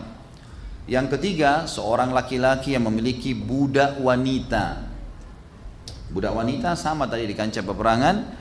Laki-laki bisa diberikan, perempuan kalau hukum dalam syariat pernah saya jelaskan bisa digauli tanpa pernikahan oleh laki-laki. Tapi tidak berlaku unsur timbal balik. Enggak berlaku bagi perempuan yang bebas bisa bergaul dengan budak laki-lakinya, enggak bisa. Tapi laki-laki bisa. Itu kan Nabi SAW punya hamba sahaya, Maria Qibtiyah misalnya, gitu kan? Itu hamba sahaya. Memang Nabi SAW dalam riwayat yang sahih tidak menikahinya. Itu memang dalam Islam disebutkan au ma malakat aimanukum. Pernah kita jelaskan masalah ini. Tapi Islam mengajarkan adab yang lebih mulia. Apa kata Nabi SAW? Orang yang ketika mendapatkan pahala double adalah seseorang yang memiliki budak wanita yang dia didik dengan sebaik-baiknya seperti mendidik anaknya sendiri. Dididik, diajar adab, tata krama, bahasa, mungkin disekolahkan, kemudian dia bebaskan dari keterbudakan, lalu dia nikahi, maka dia mendapatkan double pahala.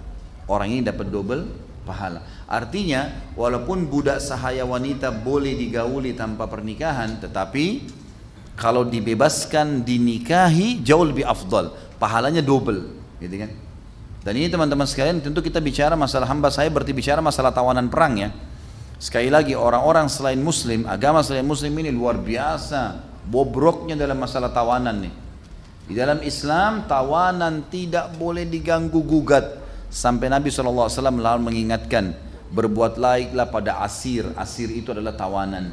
Sampai para sahabat itu pada saat ada tawanan-tawanan dibawa ke Madinah, walaupun mereka lagi diikat supaya tidak lari, tapi disuapkan makanan di mulutnya, diberikan minum di mulutnya, sampai para tawanan yang masuk Islam mengatakan, demi Allah mereka lagi memegang roti dan kurma kering dan mereka memasukkan roti ke mulut kami, sementara kurma kering yang mereka makan. Roti berarti lebih enak, gitu kan? Dan kalau roti jatuh di mulut dari mulut kami, tawanan karena lagi diikat tangannya, maka para sahabat Muhammad itu memperebutkan roti tersebut, membersihkan lalu memasukkan kembali ke mulut para tawanan. Jadi memang muamalah yang sangat luar biasa, berbeda sekali, gitu kan? Mungkin teman-teman saya tidak tahu pernah lihat atau tidak, bagaimana cuplikan pada saat tentara Amerika masuk ke Irak, bagaimana mereka memperlakukan tentara-tentara Muslim tuh, sampai dihomoi, gitu kan? Mereka yang banyak homo, mereka melakukan itu, tidak dibiarkan mandi, tidak diurus, makanannya tidak dikasih, sampai tadinya foto-fotonya waktu sebelum ditawan itu gemuk-gemuk, mereka sehat, itu jadi kurus jauh sekali, jadi hitam kulitnya, jadi terganggu, nggak ada sama sekali belas kasihan pada manusia, gitu kan? Bashar sekarang mengambil orang-orang yang ditawan, dibiarin sampai mengurus, ditelanjangin pakaiannya, di penjara, dipukulin, disiksa sampai mati, dan mereka puas dengan mati seperti itu. Subhanallah. Ajaran Islam sama sekali. Disuruh bebasin, disuruh baikin, dikasih baju, kasih makanan, bagian dari syariat, gitu kan? Bagian daripada syariat ini penting sekali. Jadi adab-adab ini harus dijaga teman-teman sekalian. Kemudian hadis yang lain, hadis ini diriwayatkan oleh Imam Muslim. An Suwaid bin Mukrin qala, laqad ra'aituni sab'atin min bani Makrin ma lana khadimun illa wahida latamaha asgharuna fa amara Rasulullah sallallahu alaihi wasallam an nu'tiqaha wa fi riwayatin sabi'a ikhwatun li. Seorang sahabat bernama Suwaid ibn Mukrin, beliau mengatakan, aku bersaudara 7 orang, dan ketujuhnya ini kami berasal dari suku Makrin, ya. Dan di rumah kami itu ada 1 orang pembantu saja, hanya ada 1 orang pembantu. Hanya ada 1 orang pembantu perempuan, dan kebetulan ini adalah budak wanita. Ya. Kata Suwaid bin Mukrin, saya bersaudara 7 orang dan semua dari suku Mukrin, maksudnya dari ibu dan ayah, ya. Dan di rumah kami hanya ada 1 pembantu. Kebetulan dia selain membantu juga budak wanita. Maka adik kami yang paling kecil menampar budak wanita itu. Pada saat ditampar budak wanita tersebut dan sampai berita kepada Nabi SAW, Nabi SAW menyuruh membebaskan budak tadi. Nggak boleh menampar, nggak boleh. Kalau hamba sahaya, kata ulama hadis menjelaskan hadis riwayat Muslim ini, tidak boleh ditampar, padahal hamba sahaya itu bisa diperjualbelikan. Bagaimana dengan pembantu, bagaimana dengan supir, bagaimana dengan pegawai? Semua ini teman-teman sekalian tidak boleh sama sekali dihina. Nggak boleh hina saudara muslim, gitu kan? Harus kita fahamin. Subhanallah, saya ambil pelajaran dari guru-guru kami dulu di Madinah. Itu kalau masuk di kelas teman-teman, masuk di kelas ya, masuk ngobrol, dia sampaikan materi segala. Tapi kalau sudah ketemu di luar, biasa ngobrol, bercanda. Bahkan kadang-kadang subhanallah dalam majlis ilmu di Masjid Nabawi, saya pernah bertemu dengan guru-guru saya, duduk di sebelah saya tuh, belajar dari ulama yang sama. Padahal ini guru-guru kami sudah doktor di kampus, sudah luar biasa, dosen, sudah menjadi rujukan. Duduk dalam majelis halaqah, duduk sama orang-orang. Berapa banyak orang yang tidak bisa melakukan ini, merasa dirinya lebih dari orang lain, sudah nggak mungkin hadir di pengajian, sudah nggak mungkin. Makanya hati-hati, orang Islam tidak ada seperti itu. Sesuatu yang benar, sesuatu yang wajar, nggak ada masalah. Bahkan Nabi Muhammad SAW dikatakan dalam riwayat teman-teman sekalian, Nabi SAW itu bisa tangannya dipegang oleh budak wanita, ya, budak perempuan anak kecil di Madinah, dan bisa membawanya kemana saja. Jadi kan Nabi SAW saking toleransinya dengan masalah ini. Riwayat yang lain, Abu Mas'ud radhiyallahu anhu, sahabat Nabi yang mulia, ini sempat hadir di perang Badr, ya, terkenal. Ini bukan Abdullah bin Mas'ud lain, ini Abi Mas'ud dan sahabat Nabi yang lain lagi. Dia mengatakan, kuntu adribu gulaman li bisaut. Suatu hari aku pernah memukul budakku dengan pecut, ya, dengan pecut. Fasamitu sautan min khalfi, i'lam Aba Mas'ud, falam afhamus saut minal ghadab. Ada suara dari belakangku mengatakan, wahai Abu Mas'ud, ketahuilah, tapi aku tidak bisa menangkap suara siapa itu, karena aku sangat emosi pada saat itu. Falamma dana, pada saat suara itu makin dekat denganku, idza huwa Rasulullah sallallahu alaihi wasallam. Ternyata itu adalah suara Rasulullah sallallahu alaihi wasallam. Fa idza huwa yaqul, pada saat itu Nabi mengatakan, "I'lam Aba Mas'ud, aqdar 'alaika minka 'ala hadzal gulam. Allahu aqdaru 'alaika minka 'ala hadzal gulam." Fa qultu la adribu mamlukan ba'dahu abada. Maka Nabi SAW mengatakan, ketahuilah bahwasanya Allah, wahai Aba Mas'ud, lebih mampu, bisa lebih cepat menghukummu daripada kau menghukum budakmu ini. Maka Abu Mas'ud pun akhirnya sadar, bertobat kepada Allah, lalu mengatakan, demi Allah ya Rasulullah, mulai hari ini saya tidak akan memukul lagi budak-budakku. Di dalam riwayat yang lain dikatakan, fasakata sautu min yadi min hibatihi sallallahu alaihi wasallam. maka jatuhlah pecut dari tanganku karena wibawahnya Nabi SAW. Kemudian juga dalam riwayat yang lain ditambahkan, ya Rasulullah, wa hurrun liwajhillah, sesungguhnya wahai utusan Allah, budak ini aku bebasin karena Allah, karena perbuatanku tadi. Faqala, maka Nabi SAW mengatakan, ama laulam taf'al lalafahatkan nar au lamasatkan nar, rawahu Muslim. Kalau kau tidak lakukan, karena tadi dia bilang, Abu Mas'ud mengatakan, ya Rasulullah, saya bebasin aja orang ini sebagai tebusannya deh, saya sudah pukul tadi dia. Lalu kata Nabi SAW, ketahuilah kalau kau tidak lakukan, maka niscaya kau akan dilalap oleh api neraka, kau akan dibakar oleh api neraka. Jadi hati-hati teman-teman sekalian. Pernah juga ada orang-orang dilewatin oleh seorang sahabat Nabi. Dalam riwayat ini tidak pernah disebutkan atau tidak tersebutkan riwayatnya, namanya, tapi dikatakan seorang sahabat Nabi pernah melewatin ada orang yang sedang disiksa. Ternyata orang yang disiksa ini adalah para bukan ahli zimmah ya, orang-orang kafir yang semestinya membayar jizyah, upeti. Kan kita kalau perangin satu wilayah tawarin Islam ya, kalau mereka nolak bayar jizyah, upeti. Kalau mereka nolak maka diperangi kan gitu. Nah ada satu wilayah rupanya dulu itu tidak mau masuk Islam, nggak mau juga perang, maka mereka memilih jizyah. Berarti haknya umat Islam setahun sekali akan dibayar. Ini biasanya ditentukan per kepala, diberikan satu keranjang kurma dan seterusnya. Seperti itulah sebagai bentuk kehinaan karena mereka menolak agama Allah Subhanahu Wa Taala. Ringkas cerita teman-teman sekalian, ada orang-orang Muslim rupanya dia punya hak upeti, lalu dia datangin dan dihukumlah orang-orang yang kafir tadi yang tidak bayar jizyah dengan cara disiramin air-air yang panas di kepala mereka. Yang lakukan ini orang Muslim terhadap orang kafir. Maka sahabat ini mengatakan, sungguh saya telah mendengarkan Nabi SAW bersabda, Allah akan menghukum siapapun manusia yang menyiksa manusia yang lain. Riwayat lain, makhluk yang lain. Teman-teman contoh misal, pegang hadis Nabi riwayat Bukhari, fi kulli kabidin ratabatin ajr. Ada juga hadis yang mirip diriwayatkan oleh Imam Tirmidzi. Dua-duanya sahih. Kata Nabi SAW, di setiap denyut kehidupan ada pahala. Kenapa teman-teman pada saat antum tangkap tikus harus disiram dengan air panas? Ada orang begitu. Dikeluarin dari tokohnya, diperangkap, taruh di depan. Saya pernah lihat sendiri disiram dengan air panas. Kena jengkel dengan tikus tersebut. Apa hubungannya? Nggak ada hubungannya sama sekali kan. Yang penting keburukannya sudah hilang. Sampai kata Nabi SAW, فَإِذَا قَتَلْتُمْ فَأَحْسِنُوا الْقَتْلَ. Kalau kalian pun harus membunuh, bunuh dengan cara yang santun, yang baik. Artinya memang mungkin dipukul sekali udah. Sampai hadis tentang masalah membunuh cecak, ya, dapat 100 pahala. Dan Aisyah punya cambukan khusus di rumahnya radhiyallahu anha untuk mencambuk cecak, gitu kan. Hikmahnya apa? Allahu a'lam. Yang jelas banyak pendapat ulama. Yang kita kembalikan adalah perintah Nabi SAW. Kata Nabi, siapa yang membunuh cecak dapat 100 pahala. Ulama merincikan, yang memukul cecak 1 kali mati, artinya memang kaget gitu terus mati, dapat 100 pahala. Yang memukulnya 2 kali turun. Yang menyiksa-nyiksa bisa nggak dapat pahala. Ya.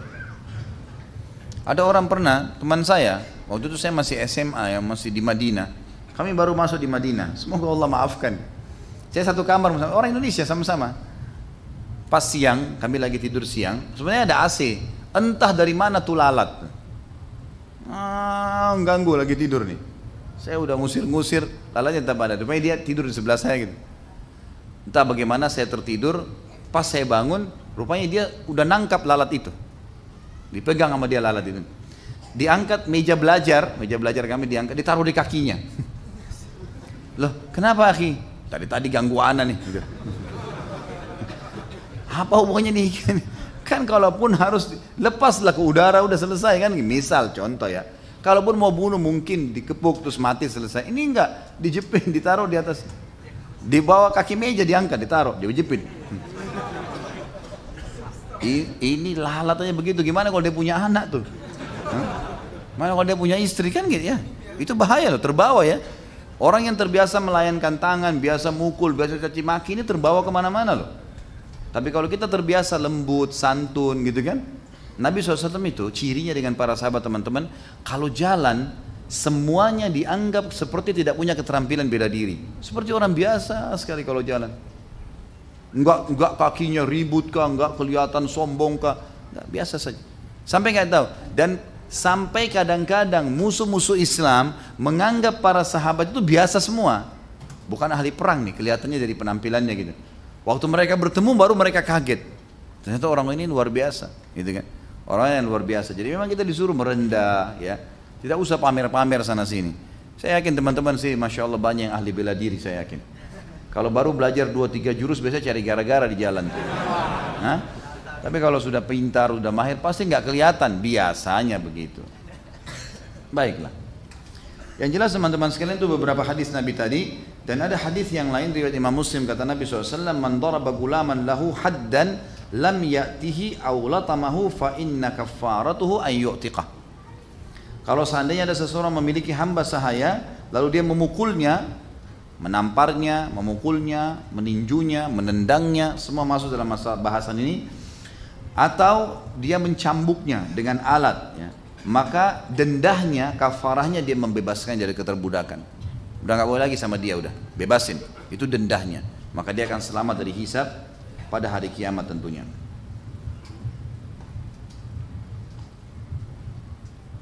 Tentu saya bahasakan ini teman-teman sekalian, untuk tuan, atasan, ya, atau orang yang sedang punya wewenang orang lain di bawah dia, maka dia harus menjalankan semua apa yang disebutkan oleh Nabi SAW tadi, dan dia berharap pahala di situ.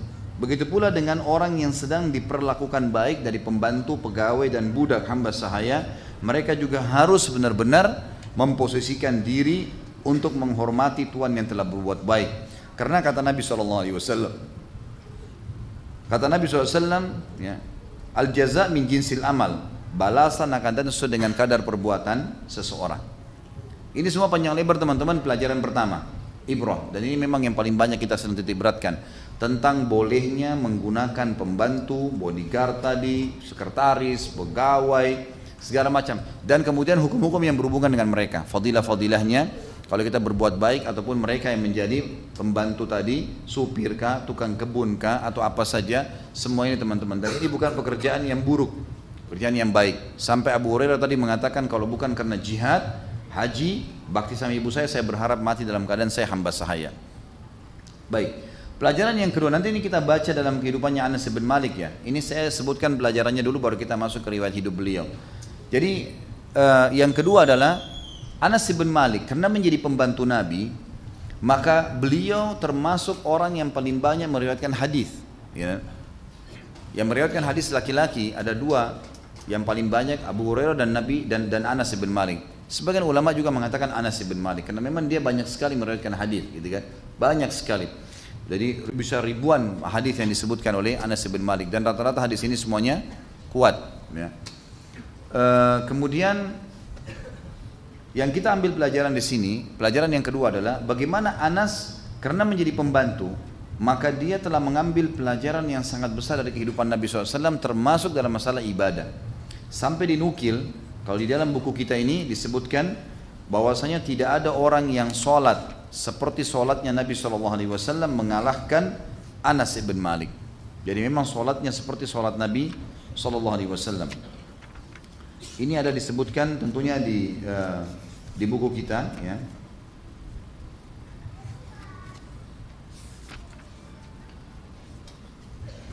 Ya, saya tidak temukan di sini, saya tidak ingat halamannya, tapi yang jelas Anas bin Malik dikatakan adalah semua sahabat sepakat orang yang paling mirip sholatnya dengan Nabi SAW. Baik, sedikit kita bicara masalah sholat ini teman-teman. Nabi SAW pernah mengatakan dalam hadis Bukhari, sesungguhnya telah dicintakan dunia ini. Maaf, ini hadis riwayat Tirmidzi, ya, seingat saya begitu. Dan ini dihasan sahihkan oleh beliau. Kata Nabi SAW, dicintakan dunia padaku karena adanya wanita, maksudnya wanita bisa dinikahi, atau saudari dilindungi, atau ibu dihormatin, gitu kan, atau istri yang dijadikan sebagai pendamping, dan juga wangi-wangian, serta dijadikan kebahagiaanku semua di sholat. Makna daripada dijadikan kebahagiaanku dalam sholat, artinya Nabi SAW paling peduli dengan sholat. Sampai Aisyah mengatakan, kalau Nabi SAW sholat, itu sampai telapak kaki beliau pecah-pecah. Sampai telapak kaki beliau pecah-pecah. Ini sebuah fadilah sendiri tentunya ya. Nah, Anas bin Malik disepakati oleh para sahabat adalah orang yang paling mirip sholatnya dengan Nabi SAW. Sampai-sampai Anas bin Malik berdiri sholat, kakinya mengeluarkan darah. Saking lamahnya kalau sholat. Tentu ciri semua sahabat kalau sholatnya luar biasa ya. Sampai dikatakan mereka kalau sholat, semua sahabat cirinya kalau sholat ini, mereka berdiri seperti batang pohon yang kuat. Gitu kan? Pernah disengat lebah, salah seorang mereka berdarah tapi tidak bergerak. Ya. Jadi memang banyak ciri khas sholat-sholat para sahabat. Di antaranya Anas bin Malik ini punya fadilah sendiri berhubungan dengan masalah ini. Yang ketiga teman-teman sekalian, Anas bin Malik, ya ini ibrah dan pelajaran. Dari pelajaran kehidupan beliau, kita temukan juga selain sholat adalah ibadah yang Nabi SAW paling muliakan dan akhirnya Anas bin Malik mengambil itu karena jadi pembantu. Juga pelajaran yang kita ambil nanti dari kehidupan Anas adalah mulianya doa Nabi Muhammad SAW. Dan tentu Allah sudah takdirkan kita tidak hidup dengan beliau. Kita kalau hidup, lihat hidupan para sahabat. Ada sahabat-sahabat yang cerdas. Cerdasnya itu mereka selalu tidak pernah melewatkan waktu kalau bertemu dengan Nabi kecuali minta, ya Rasulullah doain saya. Ya Rasulullah doain saya. Doa Nabi SAW beda, tidak seperti doa kita. Doa Nabi SAW umumnya mustajab gitu kan. Dan ini disebutkan dalam riwayat Anas bin Malik ini karena pernah waktu Nabi SAW main ke rumahnya, ke rumah ibunya Ummu Sulaim, kemudian ada tantenya dia Ummu Haram, kemudian juga bersama dengan Anas bin Malik dan beberapa keluarganya, Nabi SAW main di situ. Lalu kemudian Nabi SAW sempat tertidur. Lalu Ummu Sulaim ini, ibunya Anas, melihat Nabi SAW berkeringat.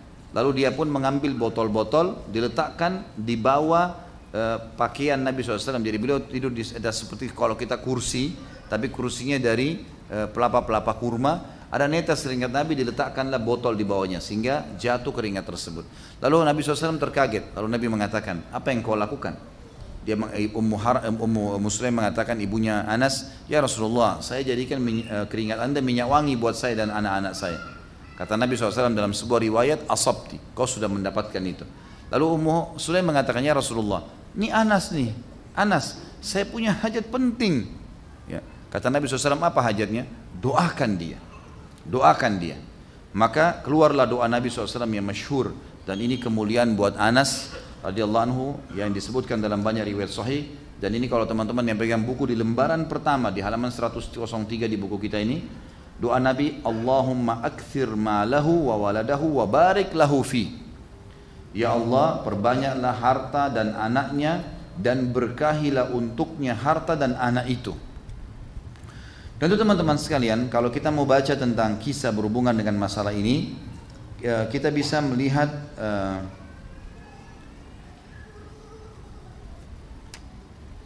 di halaman 111 sampai 112 ya.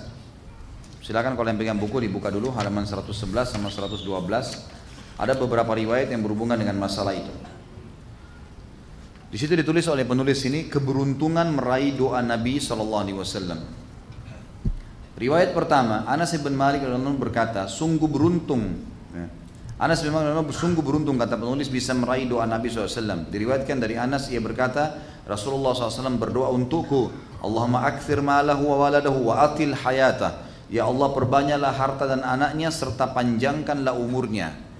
Allah memperbanyak hartaku, kata Anas bin Malik, sampai pohon anggurku berbuah 2 kali dalam setahun. Selalu anggur berbuah setahun sekali kan gitu. Khusus kebunnya Anas itu sampai 2 kali setahun. Anak dari sulbiku sebanyak 106. Anak keturunannya 106. Ada riwayat nanti menyebutkan 129. Bahkan ada cucu Anas bin Malik meninggal duluan, Anas masih hidup. Karena panjangnya umurnya. Anas bin Malik ini waktu meninggal teman-teman semua rambutnya putih, alisnya saking tebalnya dan putih itu sampai putih semua, gitu kan. Dan menutupi sebagian matanya, radhiyallahu anhu. Jadi Allah SWT betul-betul memberikan berkah karena doa Nabi SAW. Ya Allah, perbanyak hartanya, perbanyak keturunannya, dan panjangkan umurnya. Riwayat yang lain dari Anas radhiyallahu berkata bahwasanya Nabi SAW mengunjungi Ummu Sulaim, ibunya beliau, ibu Anas. Lalu Ummu Sulaim menyuguhkan kurma dan mentega. Maka Nabi SAW bersabda, kembalikanlah kurma kalian ke wadahnya dan mentega kalian pada tempatnya, karena aku sedang puasa. Lalu Nabi SAW berdiri ke sebuah sudut di rumah, beliau mengerjakan sholat sunnah ya, bersama kami. Maksudnya beliau mengerjakan sunnah, tapi tidak jelaskan sholat sunnah, qobliyah kah, ba'diyah kah, yang jelas atau duha, karena tidak disebutkan waktunya. Lalu maksudnya bersama kami, maksudnya kami ikut sholat, tidak bukan berjamaah, tapi juga ikut mengerjakan sholat itu. Sebagian ulama hadis mengatakan kemungkinan adalah sholat duha. Karena Nabi SAW biasanya waktu spare yang beliau selalu beraktivitas itu adalah habis sholat duha sampai duhur, ya, sampai duhur.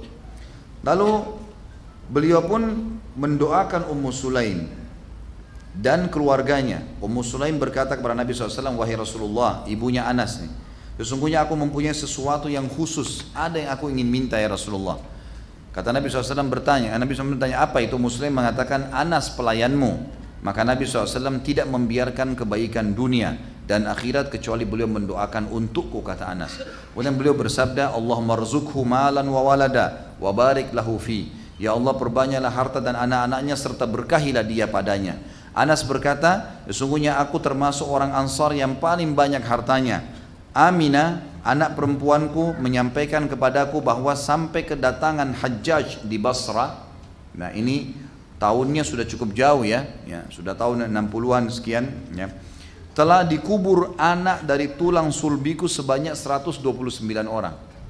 Jadi Anas masih hidup, anak dan cucunya ada yang meninggal sampai 129 orang. Yang sudah meninggal, ini bukan yang hidup 106 tadi.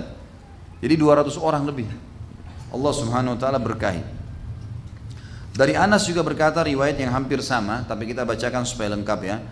Ia berkata, Nabi SAW datang kepada kami pada saat itu di rumahku hanya ada aku, ibuku dan bibiku Ummu Haram. Lalu beliau berkata, berdirilah, aku akan sholat bersama kalian. Pada saat itu bukan waktu sholat. Lalu beliau sholat bersama kami. Ya. Tapi tidak disebutkan di sini tentang masalah sholatnya. Sebagian ulama hadis mengatakan kemungkinan di sini adalah di waktu sholat tahajud. Nabi SAW ingin membangunkan Anas bin Malik. Kemudian bangunlah ibunya dan tantenya. Lalu Nabi SAW mengajak mereka sholat. Karena sholat yang dikerjakan berjamaah oleh Nabi di riwayat cuma disebutkan tentang sholat tahajud kalau sunnah. Seorang laki-laki berkata kepada Thabit, di mana Nabi SAW meletakkan Anas darinya? Thabit berkata, di sebelah kanannya. Artinya kalau orang sedang sholat laki-laki, ada satu imamnya, satu makmum laki-laki, kemudian ada makmum perempuan. Misal ayah, anak laki-laki dan perempuan, ibunya, gitu kan? Ibu si anak. Di mana posisi sholatnya? Maka imam di tengah-tengah, makmum laki-laki di sebelah kanan, dan makmum perempuan di belakang imam, gitu kan? Di belakang imam. Biasanya kan makmum perempuan di sebelah kanan ya. Lalu dikatakan di sini, Anas berkata kemudian Nabi SAW berdoa untuk kami penghuni rumah dengan segala kebaikan dunia dan akhirat. Lalu ibuku berkata, wahai Rasulullah, berdoalah untuk pelayan kecilmu Anas. Maka Rasulullah SAW berdoa dengan segala kebaikan di akhir doa tersebut berbunyi, Allahumma akthir malahu walada wa barik lahu fi. Ya Allah, perbanyaklah harta dan anaknya dan berkahilah dia padanya. Baik, kalau anda bertanya kepada saya, lalu Ustaz, itu Anas bin Malik, manfaatnya Nabi SAW sudah doakan. Apa yang kita bisa ambil pelajaran dari doa Nabi SAW ini? Ucapkan doa yang sama. Antum amalin tuh. Ya Allah, perbanyaklah hartaku, keturunanku, dan juga panjangkanlah umurku. Itu diantara doa. Karena Nabi SAW berdoa ini untuk Anas. Ya. Jadi antum bisa berdoa. Karena banyaknya keturunan, banyaknya harta, dan juga ya, panjangnya umur dalam ketaatan kepada Allah, sebuah nikmat yang luar biasa Allah SWT berikan. Jadi selalu berdoa.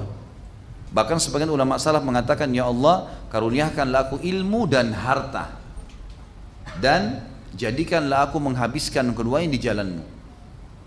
Ini juga sekaligus teman-teman sekalian membantah perkataan sebagian orang yang menyalahfahami tentang masalah harta ini. Ada orang memahami salah tentang zuhud ya. Zuhud itu berarti harus tinggalkan dunia untuk akhirat. Ini pernah saya luruskan, salah teman-teman sekalian. Al-Qasas ayat 77 berbunyi, a'udzubillahi minasyaitonirrajim wabtaghi fima ataqallahu daral akhirah wa la tansa nasibaka minad dunya. Kejarlah apa yang Allah janjikan untukmu di akhirat dan jangan lupa bagianmu dari dunia. Orang Islam harus pegang kata-kata saya, rapi pakaiannya, bersih penampilannya, kendaraannya juga bersih, mampu membeli yang bagus, beli yang bagus, nggak masalah. Tapi dalam sebuah kaidah, la ifrat, tidak berlebihan, wala tafrid, tidak juga perhitungan. Jadi nggak boleh teman-teman sekalian antum menjadi seorang muslim kelihatannya kotor, kelihatannya kumuh, kelihatannya susah. Nggak bisa. Kecuali memang keadaan benar-benar harus seperti itu ya. Memang terjadi kebangkrutan, memang susah. Kalau enggak jangan. Jangan kesannya orang tuh, apalagi kalau sudah ikut pengajian kemudian orang ngomong di sebelahnya bisa pingsan karena bau mulutnya, ya. Atau bau badannya yang nggak enak kalau orang sholat di sebelahnya. Gitu. Ini semua nggak boleh ada. Sering kantongin minyak wangi kecil, mungkin bisa kita semprot pada saat mau sholat. Kalau kita bersalaman dengan sesama jenis, gitu kan? Sunnah Nabi SAW. Kita harusnya melakukan itu. Jadi jangan sampai salah ini. Doa ini mengajarkan kepada kita teman-teman. Ada sebuah artikel kecil saya tulis judulnya, apakah Islam menyuruh Anda menjadi orang kaya? Kesimpulannya saya bilang, tentu saja iya. Karena orang memiliki harta yang banyak penting dalam agama, penting. Kalau antum sekarang belum memiliki, berdoa kepada Allah. Minta agar dijadikan orang kaya. Kenapa? Saya kasih contoh. Salah satu contoh saja. Masjid ini misalnya. Di masjid kita ini, kalau ada orang misalnya azan sebentar maghrib, antum panggil. Ayo sholat di sini ya akhi. Ayo ukhti sholat. Kita panggil dia, dia masuk sholat sama-sama kita. Sama-sama di saf, kita dapat pahala sholat, dia juga dapat pahala sholat berjamaah. Ya? Tapi karena kita ajak dia, kita dapat pahala seperti dia tanpa dikurangi sedikit pun. Misalnya kita dapat 100, dia dapat 100. Tapi karena kita yang ajak, kita dapat pahala 100 lagi, jadi 200 tanpa dikurangi pahala dia sedikit pun. Karena sabda Nabi SAW masyhur ya. Man dalla ala khairin kana lahu mithal ajri fa'ilihi min ghairi yanqus min ajri fa'ilihi syai'an. Siapa yang menunjuk kepada kebaikan, maka dia akan diberikan ya. Dia akan diberikan kebaikan ya.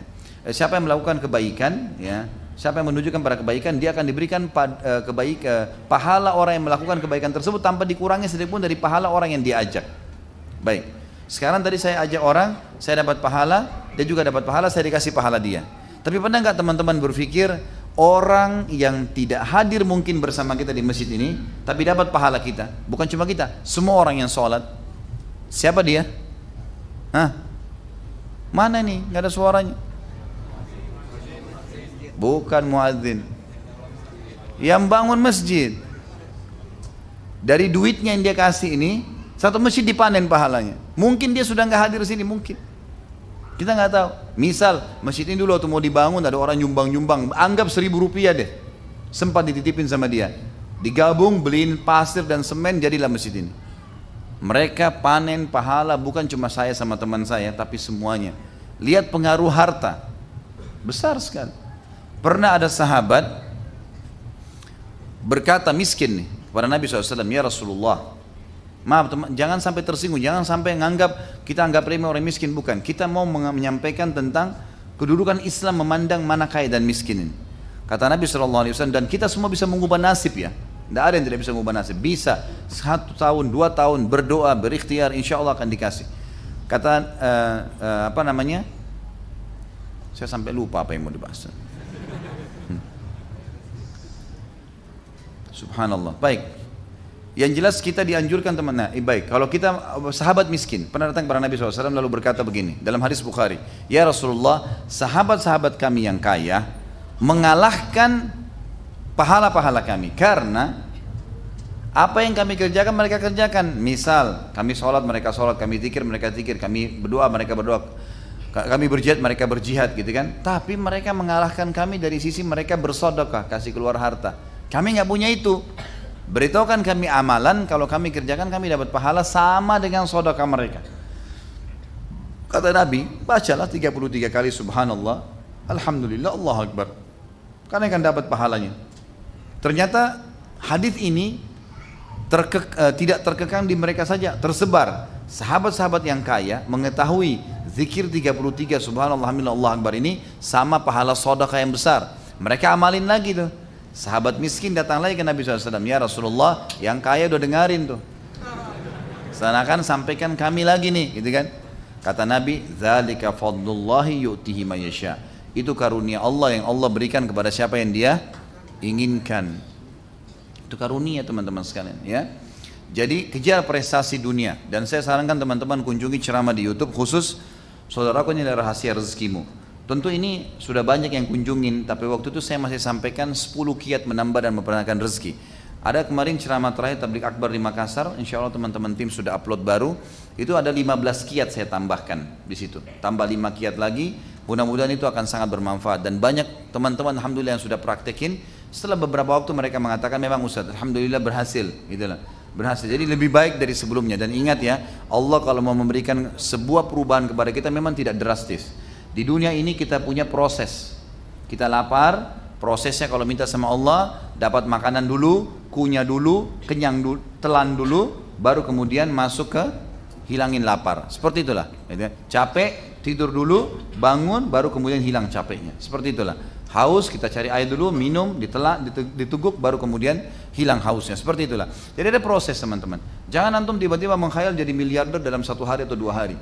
Yang penting sudah berdoa ikhtiar, tapi ini termasuk doa. Banyak harta, juga banyak keturunan. Kalau ada godaan syaitan yang mengatakan kepada antum atau bisu atau isu yang sampai ke antum, kalau anak banyak nanti pusing ngurusnya. Emang pasti ada pengorbanan waktu.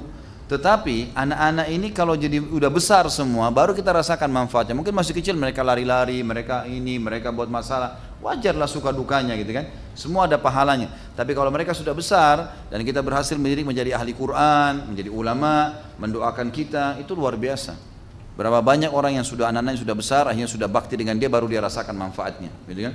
Saudara saya sendiri sampai nyesal, kenapa cuma punya 4 orang anak? Bahasanya begitu. Iya. Misal pada saat anak-anaknya sudah mulai besar, udah pada keluar negeri, udah keluar, akhirnya dia sendirian sama suaminya, gitu. Nggak ada lagi orang yang ngurus gitu. Tapi masya Allah ada orang yang punya anak banyak, anak-anaknya sudah ada yang sudah berumah tangga, ada yang masih tinggal sama dia di rumah, masih terus aktif seperti dulu, ngurus anak dan semuanya, banyak besar manfaatnya. Makanya kata Nabi SAW, nikahlah wanita yang penyayang dan subur karena saya bangga dengan jumlah umatku pada hari kiamat. Juga sekali lagi, gunakan tenaga orang. Gunakan tenaga, gitu kan. Tenaga misalnya, panggilkan guru-guru tahfidz Quran, panggilkan guru privat di rumah, pakai kalau ada rezeki, pakaikan pembantu untuk mengurus, nggak ada masalah. Tapi jangan lepas tangan. Nggak boleh lepas tangan di sini ya. Karena kalau lepas tangan sama sekali tentu pendidikan anak itu akhirnya yang panen pahalanya ada orang-orang yang mendidiknya. Seperti itulah. Kemudian juga minta dipanjangkan umur boleh, tapi ini dihubungkan dengan riwayat yang lain, berbunyi kata Nabi SAW, ya, sungguh sebaik-baik harta adalah di tangan seseorang hamba yang saleh dan sebaik-baik umur yang panjang di dalam ketaatan kepada Allah Subhanahu wa taala. Baik, ini pelajaran ya. Jadi berdoalah seperti itu teman-teman sekalian supaya Allah SWT berkahi apa yang telah diberikan kepada kita. Sekarang kita masuk teman-teman ke manaqib. Manaqib itu kelebihan Anas bin Malik, kelebihan beliau. Tentu saya akan mulai dari namanya Anas bin Malik dan dia dari suku Khazraj dari Madinah, ya, suku asli Madinah. Dan ayahnya bernama Malik yang meninggal dalam keadaan kufur sebagaimana saya jelaskan tadi. Waktu dia dengar Mus'ab bin Umair berdakwah di Madinah tidak mau masuk Islam. Sebelum Nabi SAW hijrah sudah meninggal, dibunuh oleh perampok di jalanan. Sementara ibunya Ummu Sulaim adalah sahabiat yang terkenal dan masyhur dengan ibadah-ibadahnya dan kekuatan ya, imannya kepada Nabi SAW, sampai-sampai dia menghadiahkan anaknya Anas bin Malik untuk menjadi pembantu Nabi SAW. Kita masuk ke manaqib yang pertama atau manqib yang pertama adalah dia masuk Islam sementara umurnya 10 tahun. Dan ini kelebihan tersendiri. Karena masuk Islam di umur 10 tahun ini masih sangat kecil. Dan ini sangat baik ya, sangat baik untuk bisa masuk Islamkan atau memulai pendidikan agama sejak dini. Yang kedua, kelebihan Anas adalah dia menjadi pembantu Nabi SAW dan tentu saya pembantu adalah manusia terbaik dari umat ini, ya, dan utusan Allah. Maka akhirnya dia menjadi pembantu, murid sekaligus sahabat. Dan ini tentu kita bisa melihat riwayat-riwayatnya disebutkan di halaman 105 sampai 110, 105, iya, 105 sampai 106. Sebenarnya sih disebutkan di sini riwayat-riwayat ini sampai 110 betul. Tentang kisah-kisah bagaimana Nabi SAW menceritakan kalau Nabi SAW itu karena dia pembantu jadi dia menceritakan banyak hal. Di antaranya saya bacakan dulu di sini di halaman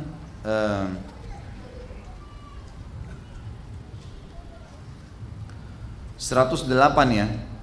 Dari Anas radhiyallahu anhu ia berkata, demi Allah aku telah melayani Nabi SAW selama 9 tahun. Aku tidak pernah melihat beliau berkata kepadaku ketika aku melakukan sesuatu, mengapa engkau melakukan ini? Dan beliau tidak pernah berkata kepadaku, kenapa aku meninggalkannya? Mengapa engkau tidak melakukan ini dan itu? Anas juga berkata, Rasulullah SAW adalah orang yang paling baik akhlaknya. Pada suatu hari beliau mengutusku untuk sebuah keperluan, lalu kemudian aku berkata, demi Allah aku tidak akan pergi. Tetapi dalam hatiku terbersit untuk pergi menunaikan apa yang diperintahkan Nabi SAW kepadaku. Aku berangkat dan melewati anak-anak yang sedang bermain-main di pasar. Tiba-tiba seseorang memegang tengkukku dan di belakang dan lalu aku menoleh. Lalu dia berkata, baru dia ternyata adalah Rasulullah. Aku melihat beliau tertawa. Lalu ternyata dia berkata, wahai Unais, apakah engkau sudah pergi sebagaimana aku telah perintahkan? Maka aku menjawab, iya, aku akan pergi sekarang. Riwayat yang lain, Anas bin Malik juga mengatakan, jika Rasulullah SAW bertemu dengan seseorang, lalu beliau menjabat tangannya, karena dia yang paling selalu bersama Nabi, jadi dia tahu, sampai kepada hukum-hukum kecil seperti ini. Jika Rasulullah SAW bertemu dengan seseorang lalu beliau menjabat tangannya, maka beliau tidak melepaskannya sebelum orang tersebut melepaskan tangannya. Beliau tidak memalingkan wajahnya dari orang itu sebelum orang itu memalingkan wajahnya. Beliau tidak pernah menonjolkan kedua lututnya berselonjor di depan orang yang duduk bersamanya. Ini penting garis bawahi ya. Jadi teman-teman sekalian, ini kalau kita lagi duduk sama orang siapapun, termasuk orang yang lebih muda sekalipun, apalagi kalau orang tua, jangan selondorin kaki ke arah dia. Ini adabnya. Kita duduk bersila, gitu kan? Kalaupun kita harus kaki kita pegal benar, berdiri pindah ke tempat lain. Adabnya begitu. Ataupun harus di situ pamit, maaf ya, kita arahkan. Misal orang depan kita arahkan ke arah sana. Kaki saya pegal, saya harus lurusin. Tapi banyak orang subhanallah tidak begitu. Nggak ada adab, dia tidak faham. Nabi SAW tidak pernah selonjorin kakinya di depan orang lain. Nabi ini ke orang lain, apalagi kita gitu. Termasuk di sini adabnya adalah selondorin kaki kepada anak, pada istri, atau juga termasuk dalamnya adalah adab tidak boleh duduk di tempat yang lebih tinggi dibandingkan dengan orang lain kalau memang lagi ada duduk bersama. Beda kalau majelis ilmu, karena Nabi SAW biasa di mimbar, biasa berdiri gitu kan, biasa duduk, memang begitu disampaikan. Itu beda karena penyampaian agar semua orang bisa melihat. Seperti orang khutbah Jumat, memang tidak bisa. Maka ini berbeda. Tapi kalau enggak, kita lagi duduk teman-teman sekalian, maka ada orang memang begitu. Lain kalau kakinya sakit ya, mungkin. Kalau ini enggak, memang dia mau dia selalu lebih daripada orang lain, punya kedudukan sendiri. Ini kalau tidak ada udzur syar'i maka termasuk yang dilarang di sini. Anas bin Malik juga meriwayatkan dalam riwayat yang lain. Tentu semua ini diriwayatkan oleh Imam Muslim ya, hadis-hadis sahih semua ini. Ada dilihat, bisa dilihat di footnote-nya. Anas bin Malik juga berkata, salah seorang hamba sahaya wanita yang masih kecil di Madinah bisa menggandeng tangan Rasulullah SAW dan membawanya kemana saja dia mau. Kemana saja dia mau. Riwayat yang lain, Anas bin Malik juga berkata, Rasulullah SAW tidak diminta sesuatu atas nama Islam, kecuali pasti beliau memberinya. Minta bantuan, minta apa pasti beliau memberinya. Anas berkata, seorang laki-laki datang dan Nabi SAW memberinya kambing di antara dua gunung. Lalu dia pulang kepada kaumnya dan berkata, wahai kaumku, masuklah kalian ke dalam Islam. Sesungguhnya Muhammad memberi dengan pemberian yang tidak buat kita takut miskin. Ini semua hadis riwayatkan Anas, kita angkat ya. Hadis riwayat Anas yang lain juga radhiyallahu anhu, ada di sini beberapa hadis yang diangkat oleh penulis. Ia berkata, Rasulullah SAW datang ke rumahku lalu beliau tidur di siang hari. Beliau keringatan, maka ibuku mengambil botol lalu memasukkan keringat Nabi SAW ke dalamnya. Pada saat Nabi SAW bangun lalu beliau berkata, wahai Ummu Sulaim, apa yang kau lakukan? Ummu Sulaim menjawab, ini adalah keringatmu. Kami akan memasukkannya ke dalam minyak wangi kami, karena ia adalah minyak wangi yang paling wangi. Anas bin Malik juga meriwayatkan yang lain. Rasulullah SAW adalah orang yang paling wajahnya paling tampan, paling dermawan, paling pemberani. Pada suatu malam, ini hadis diceritakan, orang-orang Madinah dikejutkan oleh suara. Jadi ternyata ada suara gemuruh perampok-perampok yang masuk ke Madinah. Jadi kan, kata Anas bin Malik, suara tersebut ya, bergemuruh sehingga orang Madinah kaget. Maka mereka bersegera menuju ke suara itu. Lalu berpapasan dengan Nabi SAW. Ternyata waktu mereka datang, dalam riwayat dikatakan berkumpul di depan rumah Nabi SAW, ternyata suara itu sudah hilang. Dan mereka melihat dari kejauhan ternyata Nabi SAW datang dari arah suara tadi. Jadi Nabi SAW sudah mengusir sendiri perampok-perampok itu. Ini contoh pemimpin yang luar biasa. Dia tidak tinggal di rumahnya. Dan kata Anas bin Malik, Nabi SAW menunggangi kuda yang kuda itu sangat lamban. Bukan kuda yang biasa dipakai berperang, Tapi Nabi SAW menggunakan itu untuk membersihkan Madinah dari penjahat-penjahat tadi. Sebagai penutup dalam poin masalah riwayat Anas ini, maka dalam riwayat yang sahih juga disebutkan bahwa seorang laki-laki pernah bertanya kepada Nabi SAW, kapan kiamat? Maka Nabi SAW balik bertanya, apa yang telah engkau siapkan untuknya? Dia menjawab, aku tidak menyiapkan untuknya dengan banyak sholat, puasa dan sedekah, tapi aku sangat mencintai Allah dan Rasulnya. Maka Nabi SAW mengatakan, engkau akan bersama dengan orang yang engkau cintai. Maka Anas berkata, kami tidak berbahagia karena sesuatu seperti kami berbahagia karena sabda Nabi tadi, anta ma'aman ahbabta, engkau akan bersama dengan orang yang kau cintai. Karena aku mencintai Nabi SAW, Abu Bakar dan Umar, aku berharap bersama mereka karena kecintaanku kepada mereka, sekalipun aku tidak beramal seperti amal mereka. Ini ibrah dan pelajaran tentang masalah Anas bin Malik menjadi pembantu, menjadi murid dan juga menjadi sahabat Nabi dari halaman 105 sampai halaman 111. Kemudian yang ketiga teman-teman sekalian yang kita bisa ambil dari kelebihan Anas adalah doanya Nabi SAW tadi. Doanya Nabi SAW tadi untuknya yang tidak pernah disebutkan untuk sahabat yang lain. Dan ini disebutkan di halaman 111 sampai 112 yang sudah saya bacakan tadi. Yang keempat, Anas bin Malik terkenal sebagai ahli ibadah, tidak pernah meninggalkan ibadah, dan dia hidup 80 tahun setelah meninggalnya Nabi SAW. Nabi SAW meninggal di awal tahun 11 Hijriah, maka Anas bin Malik meninggal di tahun 91 Hijriah. Jadi ini termasuk sahabat yang terakhir meninggal dunia. Dan ini teman-teman bisa lihat di halaman 117 dari buku kita, karena kita bedah buku tentunya, jadi bisa dilihat di situ. Disebutkan ibadah Anas. Abu Hurairah meriwayatkan berkata, aku tidak pernah melihat seseorang yang sholatnya paling mirip dengan Rasulullah SAW daripada anaknya Ummu Sulaim. Maksudnya adalah Anas bin Malik. Anas bin Sirin berkata, Anas bin Malik adalah orang yang paling bagus sholatnya ketika sedang mukim dan ketika sedang safar. Artinya betul-betul dia memberikan hak dengan tumaknina. Dari Thumamah rahimahullah, seorang ulama tabi'in berkata, Anas sholat sampai kedua kakinya meneteskan darah karena lamahnya dia berdiri.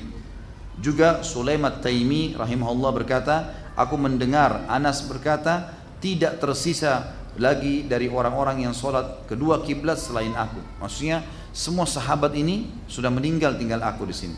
Terakhir Thabit rahimahullah berkata, jika Anas bin Malik mengkhatam Al-Quran, dia mengumpulkan anak dan keluarganya lalu dia mendoakan kebaikan untuk mereka. Dan ini riwayat yang terakhir disebutkan dalam Sifatus Safwa.